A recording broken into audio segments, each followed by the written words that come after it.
Welcome to our channel Holy Bible, the Book of Life Hindi official. हमारे video प्रतिदिन प्राप्त करने के लिए कृपया हमारे चैनल को सब्सक्राइब करें और नोटिफिकेशन आइकॉन भी दबाएं। आज का पवित्र बाइबल पाठ निर्गमन के पुस्तक अध्याय 39 याजकीय वस्त्र तैयार करना। फिर उन्होंने नीले, बैजनी और लाल रंग के खाड़े हुए कपड़े पवित्र स्थान की सेवा के लिए और हारून के लिए भी पवित्र वस्त्र बनाए, जिस प्रकार यहोवा ने मूसा को आज्ञा दी थी।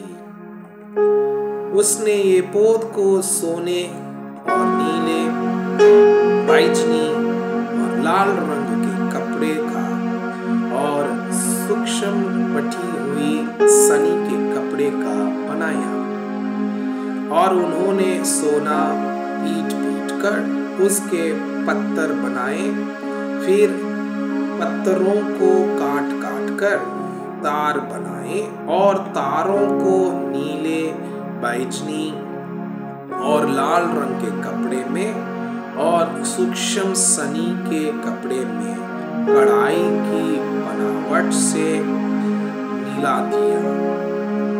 एपोद के जोड़ने को उन्होंने उसके कंधों पर के बंधन बनाए।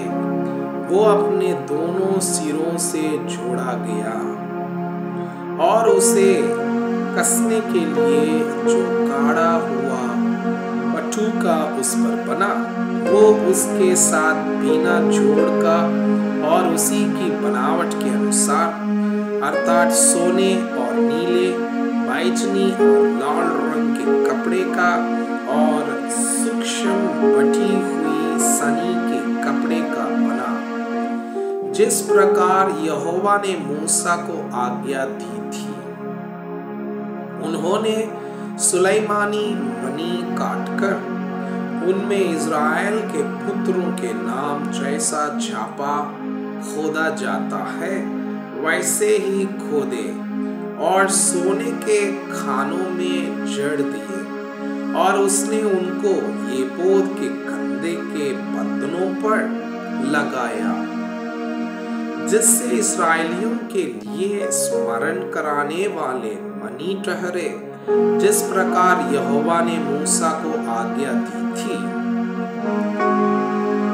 सीना बांध का चपरास बनाना। उसने चपरास को एपोद के समान सोने की और नीले, बैजनी और लाल रंग के कपड़े की और सूक्ष्म बटी हुई सनी के कपड़े में बेल बूटे का काम किया हुआ बनाया। चपरास चौकोर बनी और उन्होंने उसको दोहरा बनाया, और वो दोहरा होकर एक बित्ता लंबा और एक बित्ता चौड़ा बना, और उन्होंने उसमें 4 पंक्तियों में मणि जड़े। पहली पंक्ति में माणिक्य, पौंड्राग और लालड़ी जड़े गए, और दूसरी पंक्ति में मरगद, नीलमणि और हीरा, और तीसरी पंक्ति में लशम, सूर्यकांत और नीला, और चौथी पंक्ति में फिरोजा, सुलैमानी मणि और यशब जड़े। ये सब अलग अलग सीने के खानों में जड़े गए, और ये मणि इज़राइली के पुत्रों के नामों की गिनती के अनुसार 12 थे।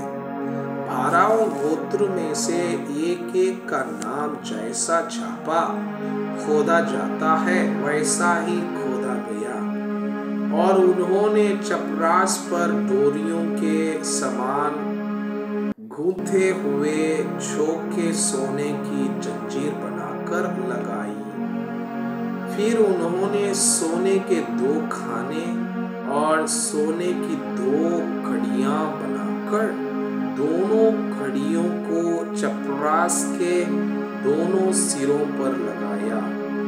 तब उन्होंने सोने की दोनों गूंथी हुई जंजीरों को चपरास के सिरों पर की दोनों कंडियों में लगाया और गूंथी हुई दोनों जंजीरों के दोनों बाकी सिरों को उन्होंने दोनों खानों पे जड़ के एपोद के सामने दोनों कंधों के बंधनों पर लगाया। तब उन्होंने सोने की और 2 कंडियां बनाकर चपरास के दोनों सिरों पर उसकी उस कोर पर जो एपोद के भीतरी भाग में थी लगाई। और उन्होंने सोने की 2 और कड़ाइयां भी बनाकर एपोद के दोनों कंधों के बंधनों पर नीचे से उसके सामने और जोड़ के पास एपोद के खड़े हुए पचूके के ऊपर लगाई।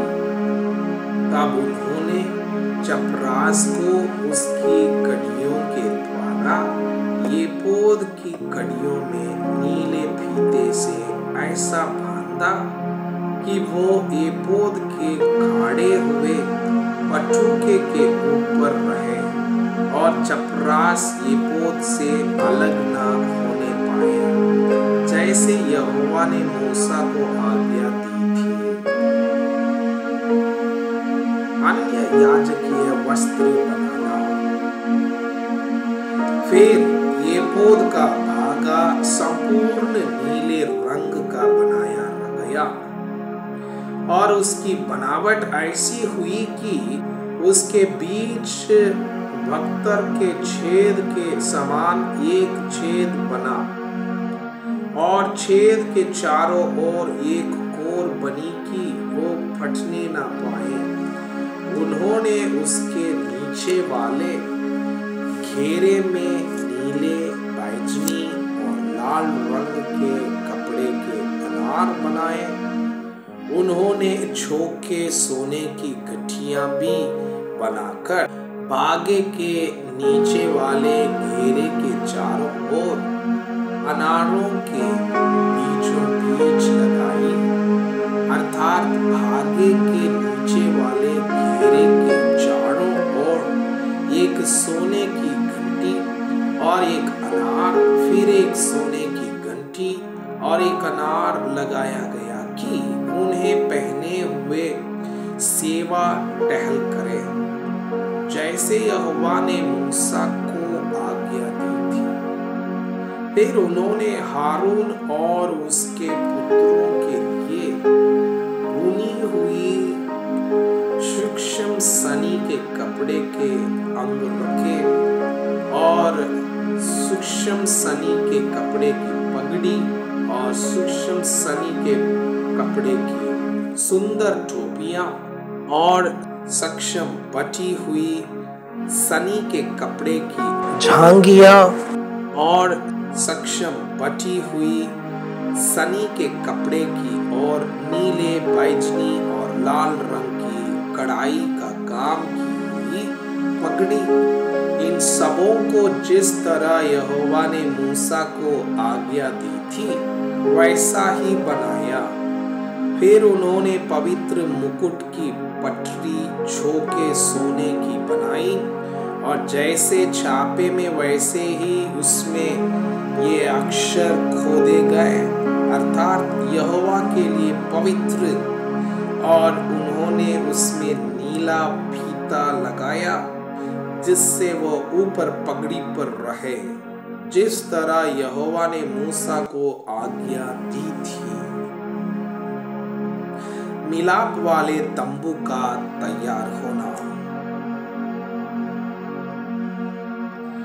इस प्रकार मिलाप वाले तंबू के निवास का सब काम समाप्त हुआ, और जिस जिस काम की आज्ञा यहोवा ने मूसा को दी थी, इजराइलियों ने उसी के अनुसार किया।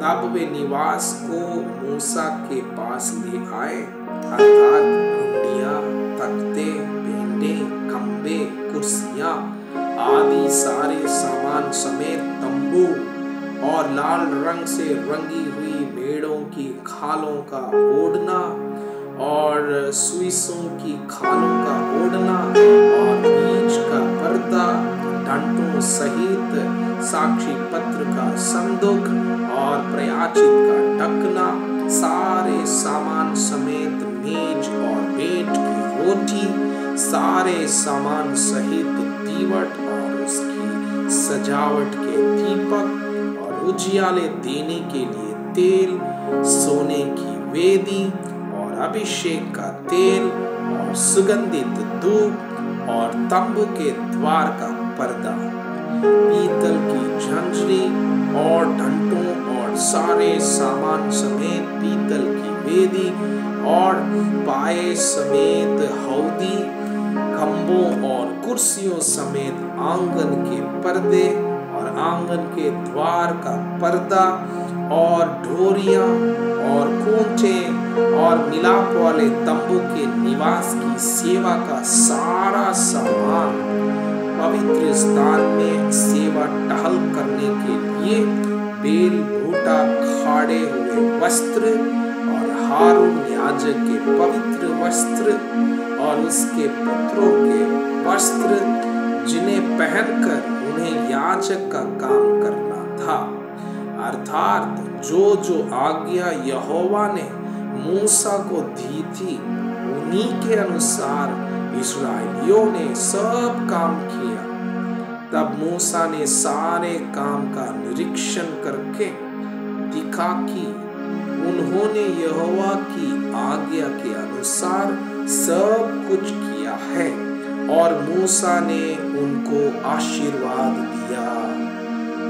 मैं आपसे यह अनुरोध करता हूँ कि कृपया आज का बाइबल पाठ को अध्ययन करें और जिन वचनों के द्वारा आप प्रभावित हुए उसे अपने कॉपी में लिखें और आज दिन भर इस वचनों को अपने जीवन में अभ्यास करें। परमेश्वर चाहता है कि आप उनके समान सिद्ध और पवित्र बन जाएं।